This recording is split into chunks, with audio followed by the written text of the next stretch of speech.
sa pagdami ng miyembro ang Mugen na hindi naman nagugustuhan ni Tsukumo. Subalit, walang pakialam dito si Kohaku. Lahat ng grupo na takot sa Koryu ay sumali sa Mugen. At kung sino-sinong gangster na lang ang nagkiklaim na sila ay miyembro ng Mugen. At kahit sobrang laki na ng grupo nila ngayon, ay hindi na sila kasing saya ng dati. Sinabi ni Tsukumo kay Kohaku na ang Mugen ay walang tumatayong leader. Sinabi naman ni Kohaku, noong 7 pa lang ang miyembro ng Mugen. Sa dami ng miyembro nila ngayon ay magulo ang grupo kung walang mamumuno. Sinabi ni Tsukumo kay Kohaku na nag-aalala si Tatsuya para sa kanya at hindi mo rin gusto ang ganitong klase ng Mugen. Sinabi naman ni Kohaku na umalis si Tatsuya sa sarili niyang kagustuhan kaya wala siyang karapatang mag-alala sa akin.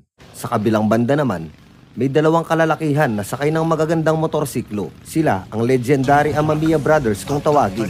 Ito ay si Masaki at si Hiroto. Hinarang sila ng mga hindi kilalang miyembro ng Mugen. Inangasan sila ng mga ito